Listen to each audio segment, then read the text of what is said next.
অভিশাপে বড় কাতর হয়েছে সন্ন্যাসী ঠাকুর। ওই চলন শক্তি নাই। ঠাকুর ঠাকুর আপনি কি অভিশাপ দিলা ঠাকুর?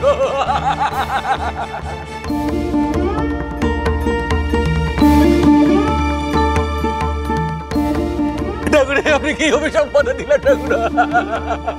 প্রণতি যন্ত্রণা কাতর হয়েছেন, এই কারণে দুয়ার খুলবার সামর্থ্য ছিল না তার। ফিরাইলা ফিরাইলা ঠাকুর, অভিশাপ ফিরাইলা। এ আমি কি করলাম? না বুঝেই অভিশাপ দিয়ে দিলাম। শোন, যে অভিশাপ আমি দিয়েছি তার ফিরিয়ে নিতে পারবো না, তবে কয়েক বছর পর তোদের গৃহে আরেকজন সাধক আসবে, যিনি তোদের পাষাণ পুত্রের দেহে প্রাণ প্রতিষ্ঠা করতে পারবেন। এখন এই অভিশাপ তোদের এখন বই নিয়ে বেড়াতে হবে।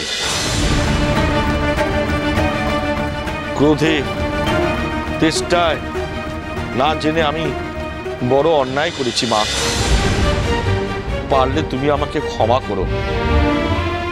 আমি চললাম প্রায়শ্চিত্ত করতে। প্রায়শ্চিত্ত তো আমাকে করতেই হবে।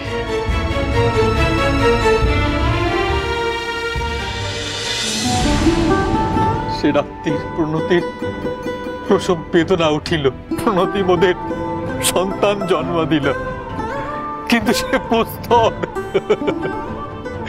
মানুষ নয়।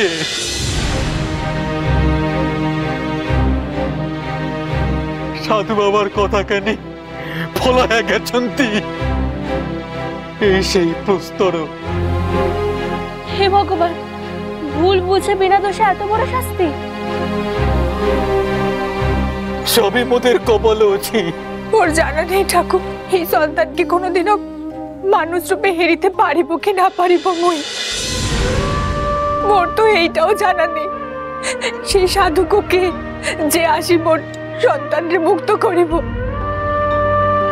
তবু মোরা আশায় আশায় থাকি, কিন্তু সেই সাধকের দেখা না পাই।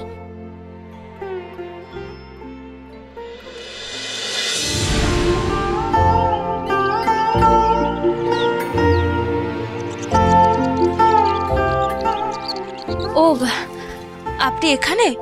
সবাই ওদিকে খেতে ডাকছেন, চলুন। আপনি খাবেন না? সবাই যে অপেক্ষা করে আছেন।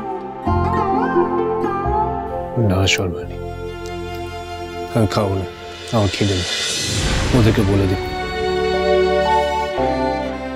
কি হয়েছে? আপনি এরকম মন খারাপ করে বসে আছেন কেন? আমি শুধু ভাবছি ওই গিরি আর প্রণতির দুর্ভাগ্যের কথা। সত্যি কি দুর্ভাগ্যময় জীবন ওদের। হ্যাঁ, ভাবলেই কেমন মন ভার হয়ে যায়।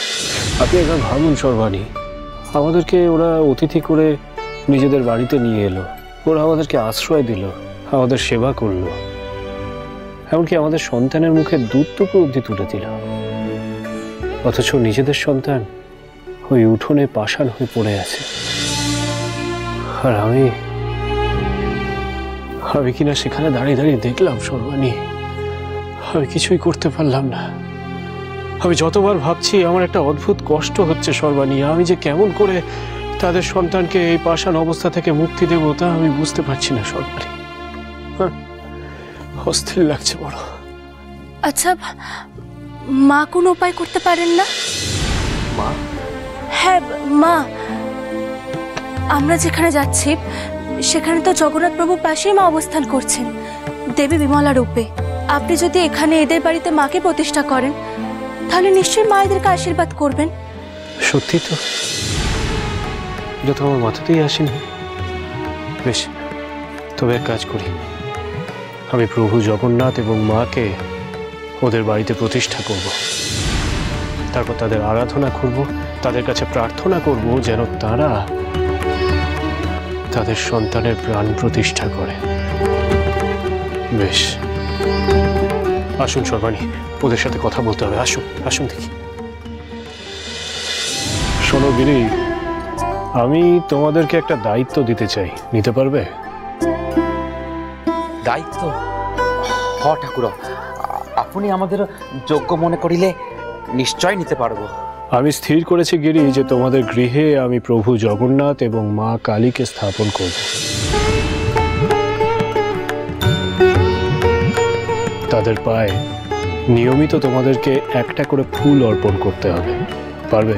প্রভু জগন্নাথ, কালিমা, হ্যাঁ, সর্বাণী আমাকে সে কথা বলেছেন।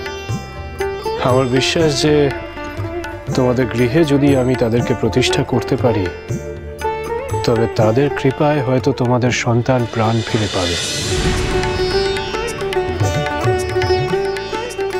হ ঠাকুর, মোরা পারিব। পারিব। কি কি লাগুচন্তি ঠাকুর, কহ মই মোর জোগাড়যন্তি করে আনেছু।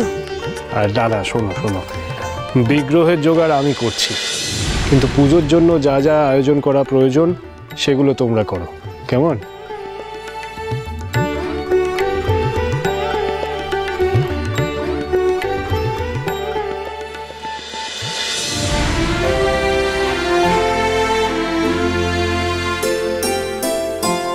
মায়ের মূর্তি গড়াতে চাই,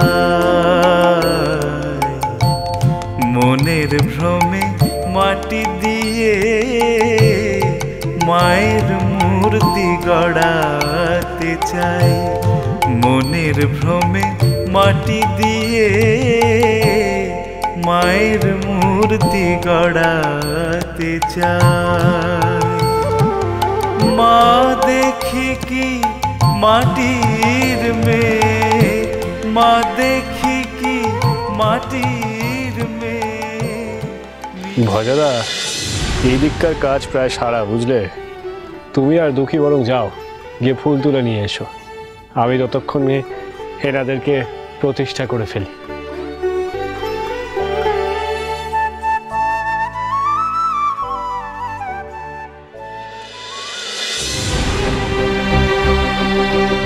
কি হয়েছে গো তোমার? কিছু জিজ্ঞেস করছি তো, কি হয়েছে তোমার? না কিছু হয়নি, ভাবছি ওই রামপ্রসাদের কথাই ভাবছি। কেন, প্রসাদ ঠাকুর আবার কি করবে? প্রসাদ ঠাকুর কিছু করেনি, কিন্তু দেখ এই মানুষের ভালো করতে গিয়েই তো যত সমস্যা না। ওর দুঃখ কষ্ট, খাওয়া নেই দাওয়া নেই কান্নাকাটি, সব তো মানুষের ভালো করতে গিয়ে। আর সেই জন্য যেখানে যেখানে রামপ্রসাদ যায় সমস্যাও ওর পিছু ছাড়ে না। আমার কি মনে হচ্ছে বলতে দুঃখী নীলাচলে না আমাদের আর যাওয়া হবে না। কেন যাওয়া হবে না? কেন না দেখ দুঃখী, এখানে যে ঘটনাটা ঘটেছে তার একটা সুরাহা না করে রামপ্রসাদ কোথাও যাবে না। পাথরকে মানুষে পরিবর্তন করা সম্ভব এই যুগে? কখনো সম্ভব বলতো? আরে সম্ভব, সম্ভব, সব সম্ভব। তুই এবার এসব কি কথা বলছিস হতভাগা? হ্যাঁ, তোর কি মাথা খারাপ হয়ে গেছে নাকি? না না, তুই এরকম ঘটনা আগে কখনো ঘটতে দেখেছিস? দেখিনি, কিন্তু একটা জিনিস ভেবে দেখো, ঈশ্বরের আশীর্বাদে কি না হয়। ভেবে দেখো, একজন সাধুর অভিশাপে যদি মানুষ পাথরে পরিবর্তিত হতে পারে, তাহলে ঈশ্বরের আশীর্বাদে পাথর মানুষে পরিবর্তিত হবে না কেন? হ্যাঁ, তুই যেটা বলিস সেভাবে অবশ্য আমি ভেবে দেখিনি, কিন্তু তাও তো কি আমার মনে হচ্ছে কি বলতো, নীলাচলে না গিয়ে না আমরা শুধু শুধু সময় নষ্ট করছি।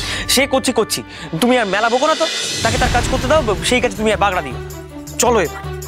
এই দাঁড়া, চলো এবার মানে আমি ব্যাগরা দিচ্ছি? হ্যাঁ, বেশি কথা বলবি না, বড় বড় কথা বলবি না। শোন, আমি তোর থেকে বয়সে অনেক বড়, আমি রামপ্রসাদের থেকেও বড়। ও আমায় দাদা বলে ডাকে। এত দাঁড়িয়েছিস কেন? চল, অনেক সময় নষ্ট হয়েছে, বেশি কথা বলছে। চল চল, চল, বেশি কথা বল।